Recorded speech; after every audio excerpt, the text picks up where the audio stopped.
अस्सलाम वालेकुम फ्रेंड्स। तो कैसे हैं सब लोग। Welcome to my YouTube channel जनाब।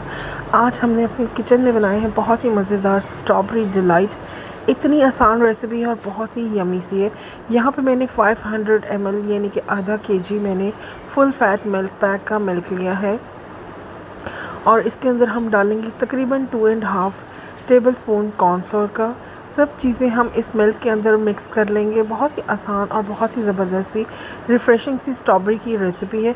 साथ ही हम इसके अंदर चीनी शामिल करेंगे, तकरीबन 2.5 टेबल स्पून। चीनी आप अपने टेस्ट के हिसाब से ज़्यादा कम कर सकते हैं। मुझे बहुत ही नॉर्मल चीनी पसंद है तो इसलिए मैंने 2.5 ही इसके अंदर डाली है। यहाँ पे वनीला एसेंस हम शामिल करेंगे, तकरीबन हाफ़ टी स्पून।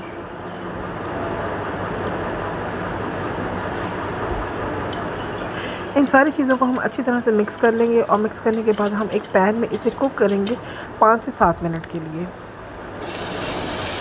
तो यहाँ पे एक पैन मैंने ले लिया है और जो सारा मिक्सचर था वो मैंने इसके अंदर डाल दिया है। यहाँ पे हम एक कस्टर्ड सा तैयार करेंगे इस मिल्क वाले मिक्सचर का। तो स्लो फ्लेम के ऊपर इसे हम 5 से 6 मिनट के लिए कुक करेंगे। जैसे ये थिक होगा हम इसके अंदर क्रीम ऐड करेंगे, जिससे इसका टेक्सचर जो है वो ज़्यादा क्रीमी और बड़ा ज़बरदस्त हो जाएगा। तो आप यहाँ पे अपना चीनी वगैरह का जो है आप चेक कर सकते हैं कि अगर आपको शुगर जो है वो ज़्यादा चाहिए तो आप मज़ीद शुगर कर सकते हैं, लेकिन आप इसमें शुगर ज़्यादा मत डालिएगा बिकॉज़ इसमें मीठे बिस्किट्स भी जाएंगे और जेली का हम एक जो है वो जैम तैयार करेंगे। तो यहाँ पे एक पाव मैंने ली है स्ट्रॉबेरीज़ जो है वो बहुत ज़्यादा फ्रेश स्ट्रॉबेरीज़ आई हुई है। 1 कप मैंने यहाँ पे पानी लिया है और साथ में मैं इसके अंदर डालूँगी चीनी। इस रेसिपी को गौर से देखिएगा। यहाँ पे अगर आप चाहें तो इसका बहुत ही ज़बरदस्त जैम बना सकते हैं। सिर्फ इसके अंदर आपने 1 टेबल स्पून कॉर्नफ्लोर जो है वो ऐड करना है इसे ब्लांच करने के बाद।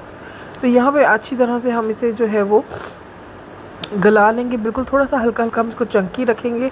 तो यहाँ पे अगर आप जैम चाहते हैं तो इसके अंदर आप डाल सकते हैं। यहाँ पे तो मिक्सचर चलाऊंगी मैं इसके अंदर और मिक्सचर से सारा जो है वो ब्लांच कर लूँगी और हल्का सा मैंने इसको चंकी रखा है, बिल्कुल ब्लांच नहीं किया। तो आप देख सकते हैं कि यहाँ पे इसका टेक्सचर जो है वो किस टाइप का है। तो इस टाइप का हमें टेक्सचर चाहिए। तो यहाँ पे हाफ़ जो हमारा मिक्सचर था वो स्ट्रॉबेरी का जो हमने अभी बनाया है तो वो हम अपने कस्टर्ड वाले हिस्से में ऐड कर देंगे और इसे अच्छी तरह से मिक्स करेंगे। अभी ये थोड़ा कर्डल हो रहा है, हम इसके अंदर थोड़ी क्रीम ऐड करेंगे, थोड़ा मिल्क ऐड करेंगे तो उससे ये बिल्कुल सेट हो जाएगा। तो मिल्क पैक की क्रीम है तो यहाँ पे हम 2 टेबल स्पून इसके अंदर क्रीम ऐड करेंगे ताकि ये बहुत ही क्रीमी और बहुत ही अच्छा इसका जो टेक्सचर है वो बहुत ही स्मूथ और क्रीमी हो जाए। तो 2 टेबल स्पून जितनी आपने यहाँ पे क्रीम ऐड करनी है।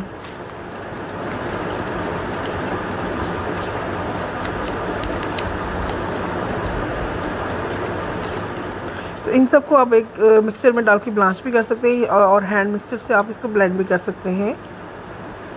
तो बहुत ही लाइट पिंक सा इसका इफेक्ट आया है स्ट्रॉबेरी का। तो यहाँ पे मैंने मैरी बिस्किट लिए हैं और उसको मैंने इस तरह से चॉपर में डाल के चॉपराइज्ड कर लिया है। अब हम एक ग्लास लेंगे, आप कोई सा भी ग्लास ले सकते हैं। यहाँ पे तीनों चीज़ें मैंने अरेंज कर दी हैं और एक ग्लास लिया है। सबसे पहले हम यहाँ पे जो बिस्किट्स हैं, बिस्किट का जो हमने क्रश किया है वो हम इसके अंदर रखेंगे। तो इस तरह से कोई पतले से ग्लास के साथ आप इसको सेटल डाउन कर लीजिए। उसके बाद जो हमारा स्ट्रॉबेरी का जो हमने बनाया था, मिक्सचर बनाया था, वो हम ऐड करेंगे। आप देख सकते हैं कितना खूबसूरत और कितना अच्छा रेड सा कलर इसका आया है। तो अगर आप चाहते हैं जैम तो इसके अंदर 1 टेबल स्पून कॉर्नफ्लोर अगर आप ऐड करेंगे दौरान कुकिंग तो ये आपका स्ट्रॉबेरी जैम भी तैयार हो जाएगा। तो इसी तरह एक स्कूप भर के हम डालेंगे अपने कस्टर्ड का। तो ये सिंगल सर्विंग मैंने तैयार की है। आप चाहें तो ये सारा एक बाउल में भी बना सकते हैं, बट सिंगल सर्विंग बहुत खूबसूरत लगती है निस्बत बाउल के। और रमज़ान शरीफ है तो इसमें छोटी छोटी मैं आपके लिए लेकर आऊँगी आसान सी, बहुत ही ज़बरदस्ती और झटपट बनने वाली डिज़र्ट्स। तो उसके बाद हम दोबारा से जो है वो अपना जो क्रश किए हुए थे हमने अपने बिस्किट्स उनको रखेंगे और इसी तरह जो हमने अपना जैम बनाया है स्ट्रॉबेरी का, इसमें छोटे छोटे हम जैसे डॉट्स होते हैं वो डालेंगे खूबसूरती के लिए और बीच में हम एक जो स्ट्रॉबेरी है वो ऐड करेंगे। तो बहुत ही आसान और बहुत ही मज़ेदार और रिफ़्रेशिंग सी ये स्वीट बनी है। आप इसको ज़रूर ट्राई कीजिएगा। मेरे चैनल को लाइक सब्सक्राइब करना मत भूलिएगा। तो आप देख सकते हैं कि कितना अच्छा है, और आपने इसको फुल नहीं बनाना। अगर आप बहुत ज़्यादा फुल करेंगे तो ये एक पर्सन इसको ख़त्म नहीं कर सकेगा। तो डिज़र्ट इतनी ही होनी चाहिए और थोड़ी लाइट होनी चाहिए। आप देख सकते हैं कि कितना